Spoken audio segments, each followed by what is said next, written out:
Hello everyone. आज के इस लेक्चर में यूट्यूब लेक्चर में हम आज का वीडियो लेक्चर प्रोवाइड करेंगे chapter third classification of elements and periodic properties का।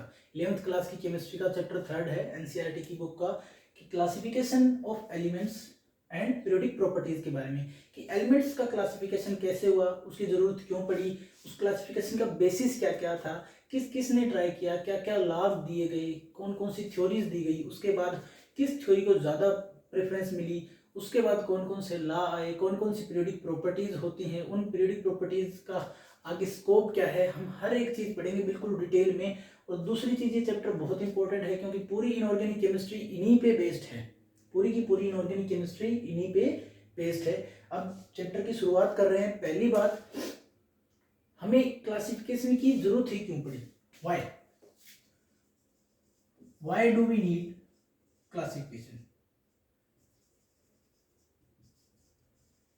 पहली चीज समझने की ये है कि हमें क्लासिफिकेशन की जरूरत ही क्यों पड़ी।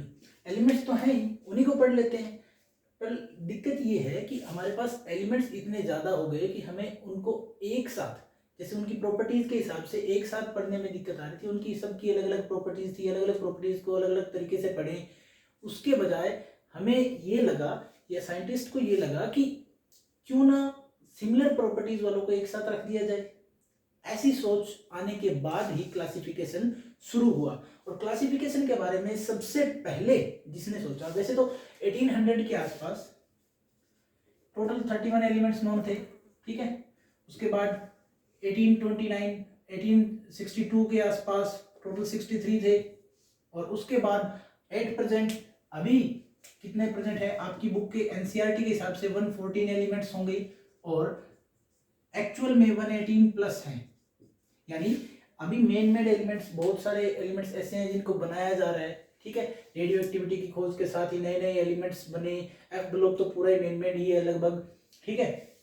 अब इन्हीं एलिमेंट्स के बारे में हमें पढ़ना है कि उनका क्लासिफिकेशन कैसे हुआ, पीरियोडिक टेबल कैसे बनी, कैसे उसकी शुरुआत हुई। पहली चीज जो इस मामले में आती है, सबसे पहले जो चीज आई कि क्लासिफिकेशन क्यों चाहिए, क्योंकि हम इतनी ब्रॉडर वे में इन प्रॉपर्टीज को नहीं पढ़ सकते, हर एक एलिमेंट्स को अलग अलग से नहीं पढ़ सकते। तो क्या सोचा गया कि इन एलिमेंट्स को एक साथ कोई ग्रुप बना दिया जाए, एक साथ इनको स्टडी किया जाए ताकि ये इजी हो जाए स्टडी करने के लिए। तब क्या हुआ कि दूसरी चीज देखी गई कि क्लासिफिकेशन का आइडिया आया। जैसे ही क्लासिफिकेशन का आइडिया आया तो कुछ महानुभाव थे जिनको तो बस आइडिया ही चाहिए था। जैसे ही आइडिया मिला वो शुरू हो गए कि कैसे क्लासिफाई किया जाए। सबसे पहला अटेम्प्ट जो क्लासिफिकेशन का था वो किसने किया था? सबसे पहला अटेम्प्ट जो जिसने किया था वो था जॉन डोब्रेनर, ठीक है। जॉन डोब्रेनर केमिस्ट था जिसने सबसे पहले क्लासिफिकेशन किया था। 1800 में इसे आइडिया आया था कि क्यों ना, इसने कुछ सिमिलरिटीज देखी एलिमेंट्स की, कुछ प्रॉपर्टीज में इसने सिमिलरिटीज देखी और इसको आइडिया आया कि क्यों ना इनको क्लासिफाई कर दिया जाए, कि सिमिलर प्रॉपर्टीज वालों को एक साथ क्लासिफाई कर दिया जाए। इसने उनको कैसे क्लासिफाई किया? इसने क्या दिया था, डोबेनियर ने लॉ ऑफ ट्राइड्स दिया, लॉ ऑफ ट्राइड्स दिया। इस ट्राइड्स के बारे में आप क्या जानते हैं? ये ट्राइड्स क्या है, लॉ ऑफ ट्राइड्स है क्या, ये लॉ ऑफ ट्राइड्स का फंडा क्या है, इसको समझते हैं। सबसे पहले उसने क्या किया था, उसने नोटिस किया कि कुछ सिमिलरिटी है फिजिकल और केमिकल प्रॉपर्टीज के लॉन्ग, कुछ सेवरल ग्रुप है 3 एलिमेंट्स के जिनको उसने ट्राइड्स बोला। और जो मिडल एलिमेंट था ईच ट्राइड का, मिडल एलिमेंट ईच ट्राइड का, उसका एटॉमिक वेट क्या था? वो अबाउट हाफ पे था जो बाकी दोनों एलिमेंट्स थे उनके एटॉमिक वेट के। और इसी को उसने क्या बोला? लॉ ऑफ ट्राइड्स बोला। जैसे फॉर एग्जांपल लिथियम, सोडियम और पोटेशियम। लिथियम का एटॉमिक वेट 7, इसका 23, इसका 39। उसने क्या कहा था कि जो मिडिल एलिमेंट है, मिडिल एलिमेंट का एटॉमिक वेट इन दोनों के एटॉमिक वेट के टोटल का हाफ वे था। सिंपल सी बात है, हम चेक कर लेते हैं कि था कि नहीं था। देखते हैं भी 39 + 7 कितना होता है? 46, हाफ कर दो 23, यानी उसके बाद सही थी। उसने ऐसे कुछ ग्रुप्स, कुछ ट्राइड्स डिस्कवर किए थे। दूसरा ट्राइड्स क्या था? Calcium, barium, strontium. ये था कैल्शियम, स्ट्रोंशियम, बेरियम, सॉरी उल्टा लिख दिया मैंने, कैल्शियम, स्ट्रोंशियम और बेरियम। ठीक है, कैल्शियम का एटॉमिक वेट 40, बेरियम का 88 और 137 किसका, सॉरी स्ट्रोंशियम का 88 और 137 किसका, बेरियम का। इन दोनों का जोड़ करो, डिवाइड करो 2 से, हाफ वे आएगा, नियर अबाउट हाफ वे आएगा स्ट्रोंशियम का। ऐसे ही क्लोरीन, ब्रोमीन और आयोडीन, क्लोरीन, ब्रोमीन, आयोडीन का, इसमें क्या है, क्लोरीन कितना होता है, एटॉमिक वेट 35.5 और ब्रोमीन का कितना होता है 80, ब्रोमीन का होता है 80 और आयोडीन का होता है 127 के आसपास। ठीक है, तो ऐसे ही उसने ये ट्राइड्स दिए, उसने इन ट्राइड्स को बोला कि ये लॉ ऑफ ट्राइड्स है, यानी मिडिल एलिमेंट का एटॉमिक वेट बाकी दो एलिमेंट्स के हाफ वे होगा, और इसी को उसने क्या बोला था, लॉ ऑफ ट्राइड्स। उसके बाद एक और, क्योंकि अब एक बंदे ने शुरू कर दिया तो बाकी सबको भी चुल तो होनी थी, बाकियों को भी चुल हुई। उन्होंने क्या किया, सबने ट्राई करना शुरू किया कि कैसे कैसे क्लासिफाई कर सकते हैं एलिमेंट्स को। वैसे 10th क्लास में आप लोग इसके बारे में बहुत कुछ पढ़ चुके हैं, क्लासिफिकेशन के बारे में, सब चीज़ों के बारे में बेसिक आइडिया, एलिमेंट्री आइडिया आपको मिल चुका है, लेकिन फिर भी हम बहुत बेसिक चलेंगे, कंपटीशन लेवल तक लेके जाएंगे इसको। पूरा वीडियो लेक्चर इसी पे बेस्ड रहेगा कि बिल्कुल बेसिक कैसे, जैसे जैसे केमिस्ट्री डेवलप हुई पीरियोडिक टेबल की, वैसे वैसे ही चलते चलेंगे। ठीक है, जो नेक्स्ट अटेम्प्ट था वो था फ्रेंच जियोलॉजिस्ट जो ए ई बी डे कैनकोर्शियस, उसका नाम था A.E.B. डे कैनकोर्शियस, ये उसका नाम था, फ्रेंच जियोलॉजिस्ट था। उसने नेक्स्ट अटेम्प्ट किया लेकिन इसको कोई रिकॉग्निशन नहीं मिली। जो नेक्स्ट उसके बाद था, उसने वैसे किया क्या था, इसने 1862 में किया था, इसने जो एलिमेंट्स थे उनको इंक्रीजिंग एटॉमिक वेट के हिसाब से अरेंज किया था। कैसे अरेंज किया था, इंक्रीजिंग एटॉमिक वेट के हिसाब से अरेंज किया था। कैसी फॉर्म में, सिलिंड्रिकल फॉर्म में, सिलिंड्रिकल फॉर्म में अरेंज किया था, इंक्रीजिंग एटॉमिक वेट के हिसाब से एलिमेंट्स को सिलिंड्रिकल टेबल फॉर्म में, यानी सिलिंड्रिकल टेबल की फॉर्म में अरेंज किया था, लेकिन इसको ज्यादा रिकॉग्निशन नहीं मिला। उसके बाद जो नेक्स्ट अटेम्प्ट हुआ था और जिसको कुछ रिकॉग्निशन मिला था, वो एक इंग्लिश केमिस्ट था जिसका नाम था जॉन अलेक्जेंडर न्यूलैंड्स। आपने सुना भी होगा, न्यूलैंड का लॉ ऑफ ऑक्टेव्स आपने पढ़ा भी है, 10th क्लास में आ जाता है वैसे तो, लेकिन अभी भी हम इसको डिटेल में पढ़ने वाले हैं। बिल्कुल बेसिक चैप्टर है, बेसिक है, लेकिन बेसिक ही इंपॉर्टेंट होता है कंपटीशन के एग्जाम के लिए।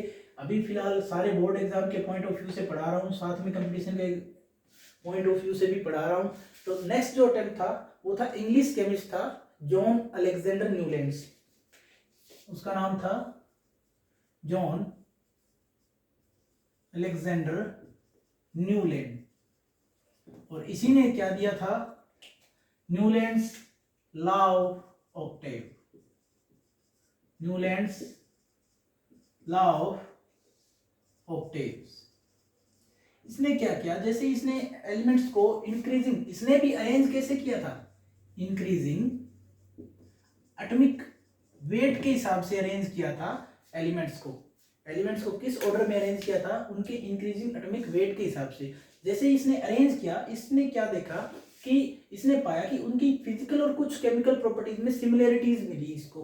ठीक है, इसने कुछ फिजिकल और केमिकल प्रॉपर्टीज में इसको सिमिलरिटीज मिली कि हर 8वां एलिमेंट पहले एलिमेंट के साथ फिजिकल और केमिकल प्रॉपर्टीज में सिमिलरिटी रखता है। इसने ये पाया। ये किसकी तरह था, जो बिल्कुल ही जो म्यूजिक सिस्टम में होता है, सा रे गा मा पा धा नी सा, यानी फर्स्ट के बाद जो 8th लेटर आता है वो बिल्कुल सेम आता है, वैसे ही इसमें भी फर्स्ट के बाद जो 8th एलिमेंट आया वो बिल्कुल सेम फिजिकल और केमिकल प्रॉपर्टीज के साथ था। Almost physical properties almost same थी, उसको ये सिमिलरिटीज मिली। तो उसने क्या टेबल दी थी इसको, वैसे ही इसके वर्क के लिए इसको डेवी मेडल भी मिला था रॉयल सोसाइटी ऑफ लंदन की तरफ से। ठीक है, 1874 में या 1877 ऐसा कुछ था, उसमें इसको डेवी मेडल भी मिला था। ये वैसे रिकॉग्निशन वाली बात है, क्योंकि royal society of London chemistry की को रिकॉग्नाइज किया था इसको, उन्होंने इसके वर्क को रिकॉग्नाइज किया था। और जो इसने लॉ ऑफ ऑक्टेव दिया था उसमें कौन कौन से एलिमेंट आए थे, lithium, beryllium, boron, carbon, nitrogen, oxygen, fluorine. ठीक है, sodium, magnesium, aluminium, silicon, phosphorus, sulphur, chlorine, calcium, potassium और कैल्शियम। इसका जो लॉ था, न्यूलैंड का जो लॉ था, लॉ ऑफ ऑक्टेव जो था, वो सिर्फ और सिर्फ किसके कहां तक सीमित था? सिर्फ और सिर्फ कैल्शियम। कैल्शियम के आगे ये लॉ इनवैलिड हो गया। यानी हर फर्स्ट एलिमेंट और एट्थ एलिमेंट की प्रॉपर्टी की सिमिलरिटी सिर्फ और सिर्फ कहां तक चली? सिर्फ और सिर्फ कैल्शियम तक चली। उसके बाद ये सिमिलरिटीज बंद हो गई, यानी इरेगुलरिटीज आनी शुरू हो गई और इसका ये लॉ इनवैलिड हो गया। यानी कहने का मतलब क्या था? पहला एलिमेंट लिथियम, लिथियम के बाद आठवां एलिमेंट सोडियम था। तो लिथियम और सोडियम की फिजिकल प्रॉपर्टीज सेम थी। वैसे भी हमें पता है कि क्यों सेम थी। सिंपल सी बात है, दोनों के पास क्या है? वैलेंस शेल में एक इलेक्ट्रॉन। सिंपल है, ठीक है। अब देखो, उसके बाद जो नेक्स्ट अटेम्प्ट था, जिसने पूरी पीरियोडिक हिस्ट्री को ही हिला दिया था पीरियोडिक टेबल के डेवलपमेंट में, वो था रशियन केमिस्ट दिमित्री मेंडलीव और जर्मन केमिस्ट था जिसका नाम था लोथर मेयर। उन दोनों की खोज ने, दोनों ने इंडिपेंडेंटली रिसर्च की थी। एक तो जर्मन केमिस्ट था लोथर मेयर और दूसरा रशियन केमिस्ट था दिमित्री मेंडलीव। दोनों ने इंडिपेंडेंटली रिसर्च की थी, अलग अलग रिसर्च की थी दोनों ने, लेकिन दोनों पहुंचे सेम निष्कर्ष पे थे। यानी दोनों का जो दोनों का डिसीजन जो निकला था वो सेम था।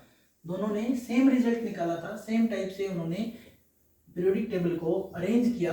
लेकिन क्योंकि दिमित्री मेंडलीव ने पहले पब्लिश कर दिया था अपना पीरियोडिक लॉ, इसलिए कभी भी लोथर मेयर को रिकॉग्निशन नहीं मिला पीरियोडिक टेबल है उसके डेवलपमेंट का। लोथर मेयर ने क्या किया था? लोथर मेयर ने प्लॉट किया था इंक्रीजिंग एटॉमिक वेट में। सिंपल सी बात, उसने भी क्या क्राइटेरिया रखा? Increasing atomic weight in order of increasing atomic weight of elements.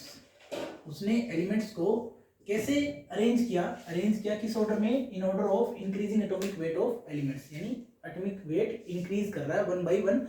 Lothar Meyer ने क्या किया था? उसने प्लॉट किया कुछ फिजिकल प्रॉपर्टीज को, जैसे एटॉमिक वॉल्यूम,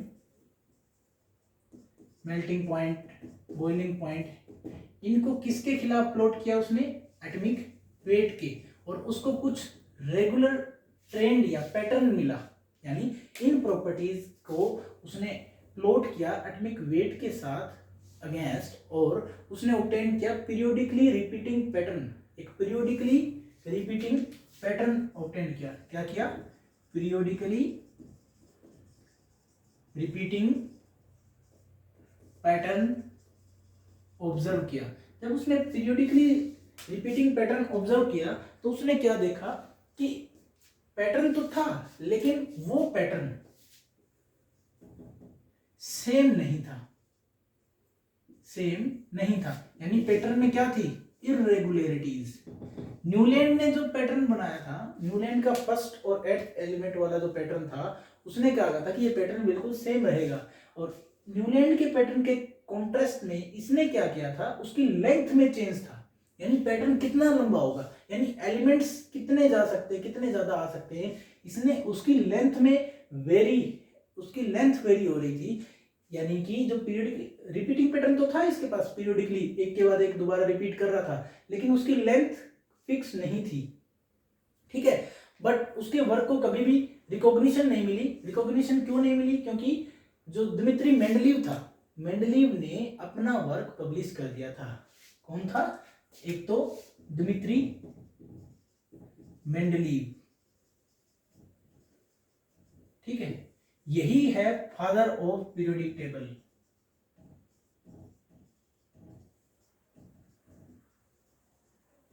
ठीक है, यही था फादर ऑफ पीरियोडिक टेबल। क्यों?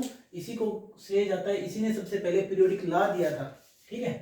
अब पढ़ेंगे, अब हमने लोथर मेयर का तो पढ़ लिया कि लोथर मेयर ने क्या क्या किया था। इंक्रीजिंग एटॉमिक वेट में उसने एलिमेंट्स को अरेंज किया। उसके बाद उसने क्या किया था? उसने कुछ फिजिकल प्रॉपर्टीज जैसे कि एटॉमिक वेट, एटॉमिक वॉल्यूम और मेल्टिंग बॉइलिंग पॉइंट को किसके वर्सेस एटॉमिक वेट के वर्सेस प्लॉट किया, ग्राफ निकाला। उससे जो उसको एक पीरियोडिकली रिपीटिंग पैटर्न मिला, लेकिन पैटर्न की लेंथ में वेरी थी, लेंथ वेरी कर रही थी बार बार। यानी न्यूलैंड की तरह सेम लेंथ नहीं थी कि एक के बाद डायरेक्ट आठवां ही एलिमेंट हर बार नहीं आ रहा था सेम फिजिकल प्रॉपर्टीज के साथ। उसके बाद आया पीरियोडिक लॉ जो मेंडलीव ने दिया था, मेंडलीव्स पीरियोडिक लॉ।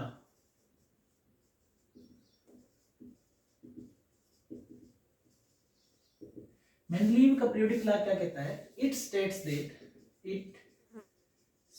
दैट और अकॉर्डिंग टू दिस लॉ क्या कहता है ये लॉ कि द properties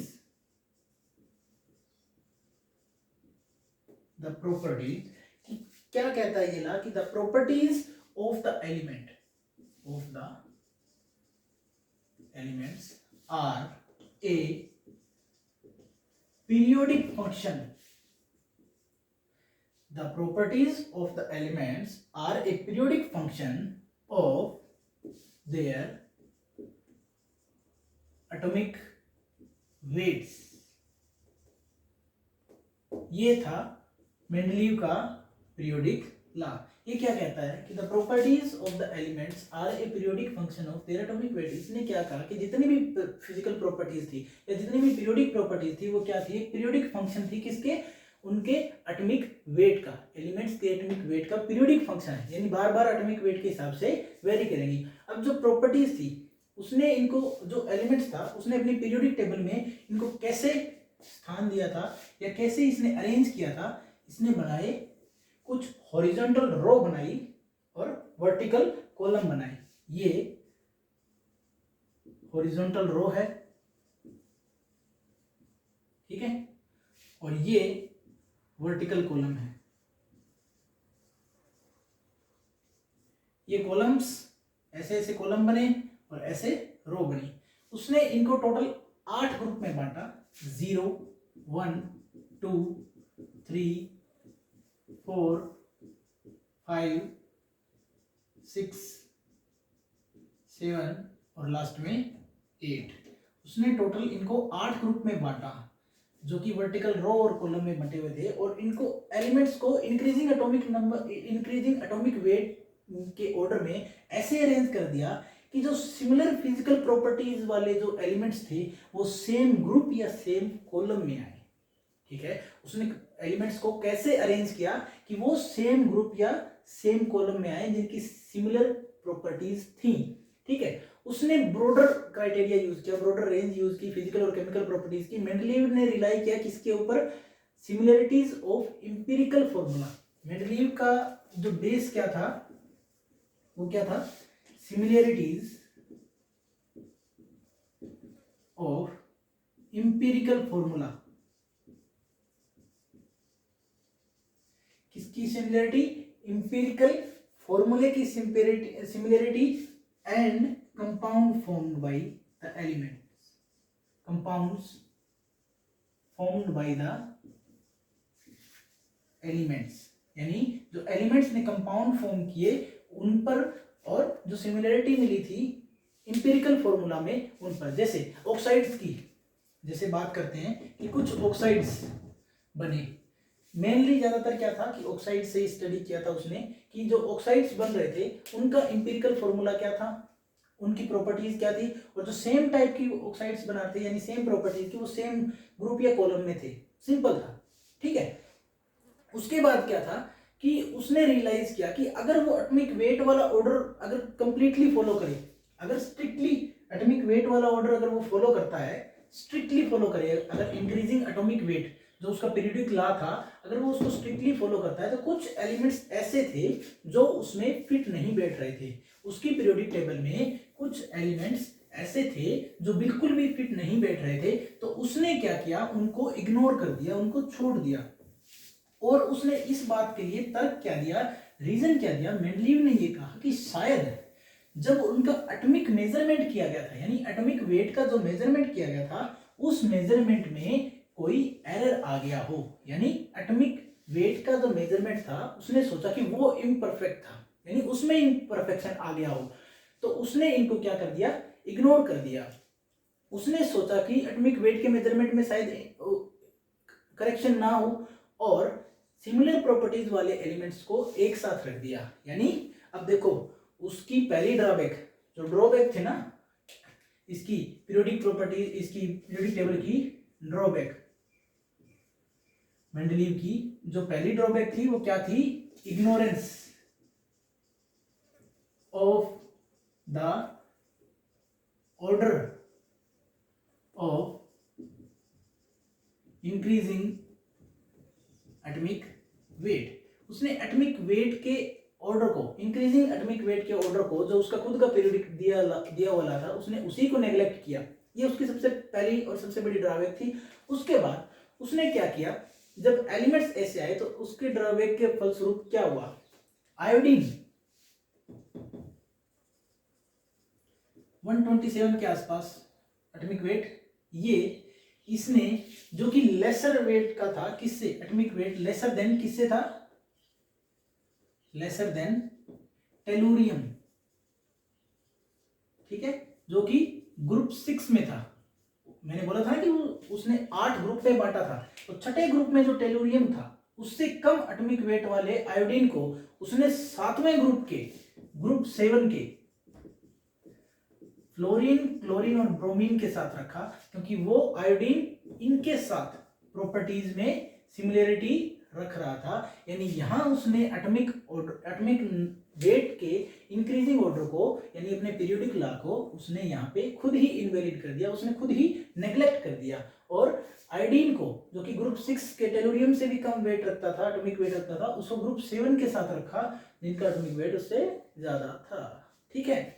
और इसी वजह से उसके बाद उसके बाद उसकी सबसे बड़ी उपलब्धि भी आई, जिसकी वजह से उसका इतना नाम है, उसको रिकॉग्नाइजेशन मिली, वो इस वजह से मिली थी कि उसने अपनी पीरियोडिक टेबल में कुछ गैप्स छोड़े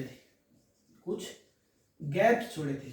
उसने ये बोला कि अभी कुछ एलिमेंट्स अनडिस्कवर्ड हैं, एलिमेंट्स आर अनडिस्कवर्ड।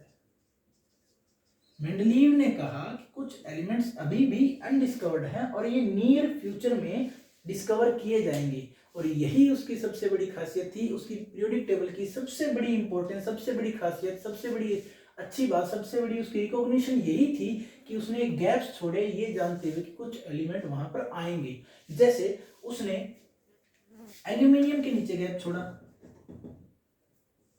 ठीक है, एल्यूमिनियम के नीचे खाली गैप, और फिर सिलिकॉन के नीचे भी एक गैप छोड़ा, खाली गैप। गैलियम और जर्मेनियम उस टाइम तक दोनों ही क्या थे? अनडिस्कवर्ड थे, और इन्हीं को उसने नाम भी दिया, और यही इनके नीचे आए और इनको उसने नाम भी दिया था। यहां जो आने वाला था उसको नाम दिया था एका एल्यूमिनियम, और यहां जो आने वाला था उसको नाम दिया था एका सिलिकॉन। ये थी उसकी सबसे बड़ी उपलब्धि। गैलियम एका एल्यूमिनियम की जगह, जर्मेनियम एका सिलिकॉन की जगह उसने उनको नाम तक दिए थे कि ये नाम इनके हो सकते हैं। इसीलिए मेंडलीव को पीरियोडिक टेबल का फादर भी कहा जाता है। इसीलिए दिमित्री मेंडलीव को लोथरमेयर की बजाय ज्यादा रिकॉग्निशन मिली थी। उसकी जो ब्रॉडर अप्रोच थी पीरियोडिक प्रॉपर्टीज को कलेक्ट करके, उनको रीएस्टेब्लिश करके एक अच्छी पीरियोडिक टेबल देने की, यानी एलिमेंट्स को क्लासिफाई करने की, उसी वजह से उसको इतनी सक्सेस मिली। इसके बाद आज का वीडियो लेक्चर यहीं खत्म होगा। उसके बाद जो नेक्स्ट वीडियो लेक्चर होगा उसके अंदर हम बात करेंगे जो नया पीरियोडिक लॉ है, जो मॉडर्न पीरियोडिक लॉ है, वो किस चीज पर डिपेंड करता है, वो क्या है। उसके बाद जो प्रॉपर्टीज हैं, कितने ग्रुप्स मॉडर्न पीरियोडिक टेबल में हैं, कौन कौन से एलिमेंट्स हैं, कैसे कैसे हैं, उनमें क्या क्या एक्सेप्शंस हैं, कितने ग्रुप्स हैं, जैसे S block, P block, D block, F block, जितने ब्लॉक हैं, चारों ब्लॉक्स, क्या उनकी इलेक्ट्रॉनिक कॉन्फ़िगरेशन है, जनरल इलेक्ट्रॉनिक कॉन्फ़िगरेशन देखेंगे। उसके बाद पीरियोडिक प्रॉपर्टीज पढ़ेंगे, कौन कौन सी पीरियोडिक प्रॉपर्टीज होती हैं, atomic radius, ionic radius, electronegativity, electron gain enthalpy, electron affinity, ionization enthalpy, oxidation state, हर एक चीज को बिल्कुल डिटेल में पढ़ेंगे। और अगर आपको वीडियो अच्छी लगी हो तो प्लीज लाइक करें, कमेंट करें, शेयर करें, सब्सक्राइब करें। Thank you.